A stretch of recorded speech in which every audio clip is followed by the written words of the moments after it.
Com certeza você já escutou alguém dizendo assim: você precisa sair da zona de conforto. Bom, é um paralelo interessante a gente entender isso, porque conforto é o que todos nós buscamos. A maioria das vezes, os seus investimentos, aquilo que você adquire, tem uma relação com desejar mais conforto. Claro que eu não vou aqui generalizar todas as intenções, né? Às vezes a intenção de compra pode ter outras vertentes, mas na maioria das vezes, se você observar, isso está ligado ao conforto. Quando você quer trocar de carro, você quer um carro mais confortável, um carro melhor, que vai proporcionar mais conforto para sua família. Quando você pensa em trocar de casa, você quer uma casa mais confortável, que acomode melhor você, sua família e convidados. Né? Quando a gente pensa em investir em detalhes pequenos, como por exemplo um tênis ou um calçado qualquer, você pensa, qual desses vai me trazer mais conforto? E aí você escuta alguém dizendo assim, você precisa sair da zona de conforto. É verdade, mas isso precisa ser bem compreendido. O que é essa zona de conforto? E ela pode estar relacionada a várias coisas, mas eu quero trazer um ensinamento aqui que eu estava meditando hoje, pensando, né, fazendo um paralelo com aquilo que eu tenho vivido, os desafios que eu tenho enfrentado, aquilo que Deus tem moldado na minha vida, e também aquilo que eu aprendo principalmente meditando na palavra de Deus. Né? Como que funciona essa relação do sair do conforto, né, da zona de conforto, para dar um passo em direção a algo novo. Lá em Tiago 1, do versículo 2 ao 8, Tiago já nos adverte a respeito das provações, a respeito das lutas, a respeito de se dispor a enfrentar desafios, e, de alguma forma, sair da zona de conforto, não ficar apenas ali no seu ambiente seguro, sem correr riscos. Vamos ver o que Tiago fala. Diz assim: meus irmãos, considerem motivo de grande alegria o fato de passarem por diversas provações, pois vocês sabem que a prova da sua fé produz perseverança. E a perseverança deve ter ação completa, a fim de que vocês sejam maduros e íntegros, sem que falte a vocês coisa alguma. Se algum de vocês tem falta de sabedoria, peça a Deus, que a todos dá livremente de boa vontade, e lhe será concedido. Peça, porém, com fé, sem duvidar, pois aquele que duvida é semelhante à onda do mar, levada e agitada pelo vento. Não pense tal pessoa que receberá coisa alguma do Senhor, pois tem mente dividida e é instável em tudo que faz.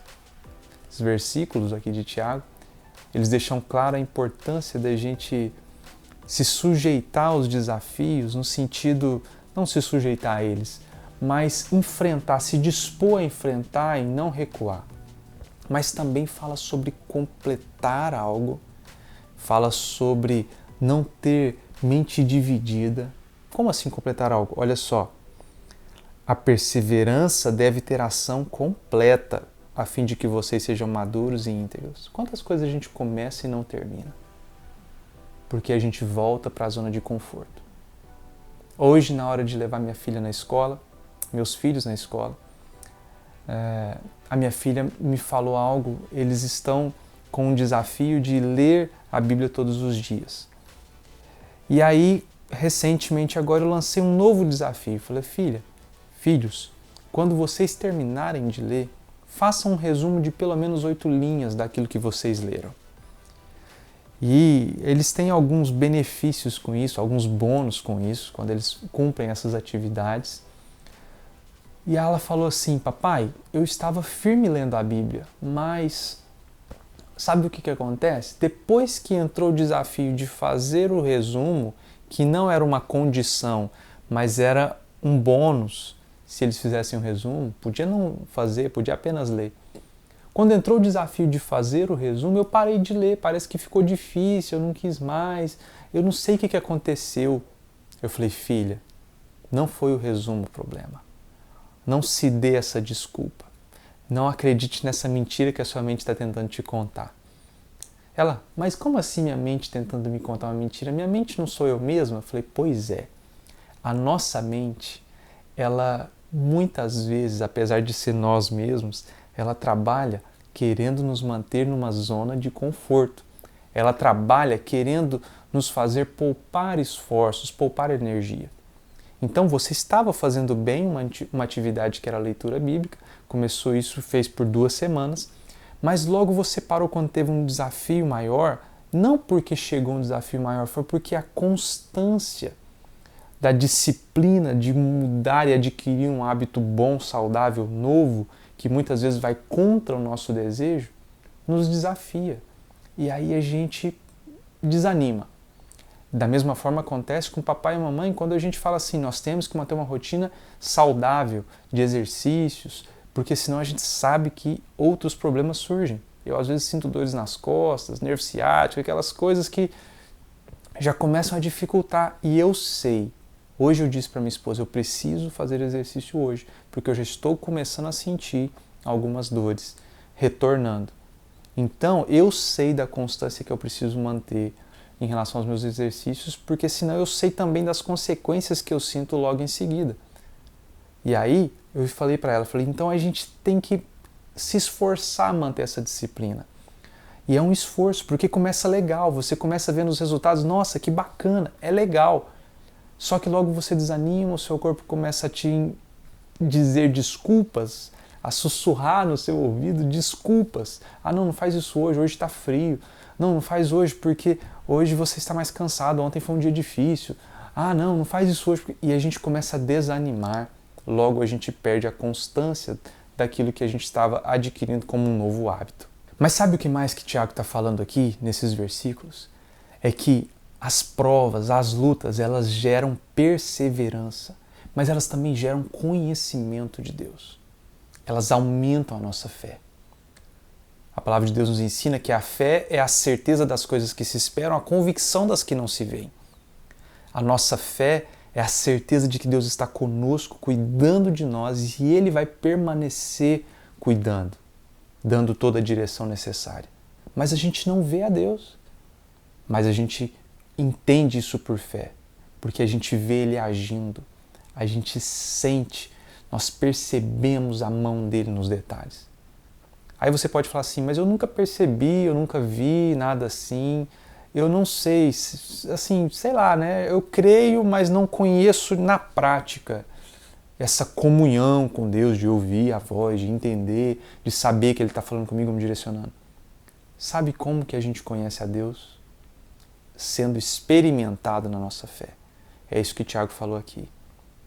É passando pelas provações e vendo as respostas de Deus. É vendo Deus agir na nossa vida nos mínimos detalhes. É conhecendo, experimentando da graça de Deus no dia a dia, em coisas pequenas e em coisas grandes.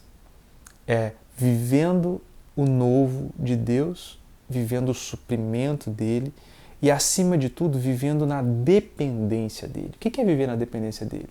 É sair da zona de conforto. Sair daquele lugar onde você tem controle e você consegue manter-se seguro por você mesmo, pelos seus recursos, pelo seu esforço.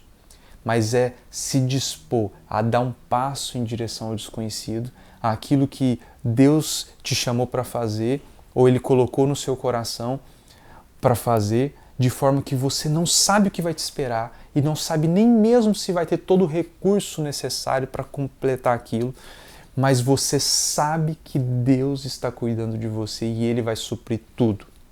Nós estamos falando de imprudência e de agir por vaidade inconsequentemente. Não estou falando, por exemplo, para você fazer dívidas e falar assim, Deus vai suprir, eu vou pagar isso de alguma forma. Não é sobre isso. Muito cuidado. É sobre dar um passo na direção que Deus te direcionou, mesmo sem saber todas as respostas. Pode sim ter a ver com recurso. Pode sim ter a ver com adquirir algo que você ainda não sabe como vai pagar. Mas é ser soprado pelo Espírito Santo de Deus nessa direção e não agindo por impulso ou vaidade. É difícil, mas é aonde a gente encontra essa direção de Deus. É onde a gente de fato sai da nossa zona de conforto, daquilo que nos mantinha bem, daquilo que eram os recursos que nos garantiam seguros, e a gente começa a dar um passo atrás de outro de acordo com aquilo que Deus nos mostra. E as coisas vão surgindo, vão acontecendo, né? No seu tempo, em cada passo, tudo vai sendo revelado e a gente começa a experimentar milagres, a gente começa a experimentar do poder de Deus, a gente começa a experimentar das maravilhas desse cuidado do Pai que nos ama tanto. E aí a nossa fé aumenta, a nossa perseverança aumenta e, como o Tiago diz, nós vamos ganhando maturidade. Ao mesmo tempo, sair da zona de conforto é dizer para Deus: eis-me aqui, eis-me aqui. O que o Senhor me chamou para fazer, o que o Senhor me escolheu para fazer, o plano que o Senhor já desenhou para mim, eis-me aqui para cumprir. Ainda que eu, sabendo das minhas limitações, sei que não consigo chegar lá, mas eu sei que pelo Senhor, naquilo que o Senhor colocou no meu coração, o Senhor vai me capacitar em cada passo. Eis-me aqui para aprender passo a passo aquilo que o Senhor tem para me ensinar, para ousar, para enfrentar situações que eu não sabia que eu era capaz de vencer, mas agora pela sua graça eu consigo vencer. Eis-me aqui, porque Deus cuida de você nos detalhes, Ele sabe o que você precisa e tudo que é necessário Ele vai suprir, se você estiver alinhado com aquilo que é o propósito dele para você. Quem diz eis-me aqui e se dispõe a sair verdadeiramente da zona de conforto, sabe que não pertence a essa terra, sabe que não pertence a esse mundo, sabe que existe uma pátria maior, mais excelente, um lugar que está sendo preparado e, como Paulo diz, para mim, o viver é Cristo e o morrer é lucro. Isso é sair da zona de conforto, você se dispor a viver por aquilo que de fato importa. Como Jesus disse, você fica preocupada juntando tesouros na terra? Aqui as traças e a ferrugem corroem. Aqui na terra os ladrões escavam e roubam. Mas no céu os tesouros não são corrompidos. No céu os ladrões não roubam. Junta tesouro no céu. Nós estamos dizendo que você tem que viver uma vida de escassez. Não é aqui uma teoria da pobreza, tampouco uma teologia da prosperidade, mas é sim a teologia daquilo que vem de Deus para você. Busque primeiro o reino de Deus e todas as coisas serão acrescentadas. O que você precisa para cumprir o seu propósito, os recursos necessários para você cumprir aquilo que Deus te chamou para fazer, tudo será liberado na medida certa, de acordo com essa maturidade, de acordo com a necessidade, para que o propósito principal e maior seja cumprido. Que propósito é esse? Não se esqueça. Cumprir a vontade do seu Pai que te enviou, do nosso Pai que está no céu. Cumprir o desejo dele, conhecê-lo cada vez mais e torná-lo conhecido. Conhecer a Deus com intimidade, entender esse cuidado, esse amor, e ensinar isso para as pessoas. Como? Dando testemunho, mostrando como Ele tem cuidado de você. Mas como experimentar desse cuidado se você não quer sair da zona de conforto? Como experimentar desse cuidado se nós não temos coragem de nos dispor na mão dele com medo do que pode acontecer? Isso é falta de fé. Isso é falta de conhecimento. Mas para encerrar, eu quero deixar um versículo que está lá em Salmos para você, para te fortalecer nesse sentido. Diz assim, Salmo 37, versículo 5 e um pedacinho do 7. Entrega o teu caminho ao Senhor, confia nele e o mais ele fará. No 7 diz assim, descansa no Senhor e espera nele. Deixa eu te falar uma coisa, Jesus já falou isso, lembra? Por que andas ansiosos quanto ao que comer, quanto ao que vestir? São dessas coisas pequenas. O vosso Pai que está nos céus, Ele cuida dos pássaros, Ele veste os lírios. Quanto mais de você, Ele vai cuidar. Então, confia no Senhor e se disponha com ousadia a viver o novo de Deus, saindo dessa zona de conforto, mas não aquele conforto que você às vezes imagina quando a gente fala dessa palavra conforto, mas saindo do controle, entregando o controle para aquele que de fato tem um plano para você, para aquele que de fato tem uma história para ser contada através da sua vida, para aquele que te planejou, que te desejou, que fez você com um propósito de verdade. E não um propósito igual a gente vê na internet aí hoje, para vender tudo tem que ter um propósito. Ah, meu propósito como fotógrafo é registrar a vida das pessoas, trazendo alegrias quando elas estiverem vendo esses momentos no futuro. Tá bom, isso tudo conta. E eu sou movido pelaquilo que eu faço com alegria, eu dou o meu melhor.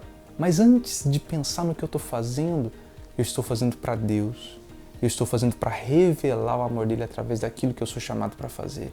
Seja como fotógrafo, seja fazendo vídeos, ou seja fazendo outra coisa. O que eu estiver fazendo, eu preciso fazer para revelar a Deus, conhecendo-o cada vez mais e tornando-o cada vez mais conhecido. Espera no Senhor, confia nele e o mais ele fará. Não tenha medo de sair da sua zona de conforto, porque a boa obra que ele começou, ele é fiel para completar.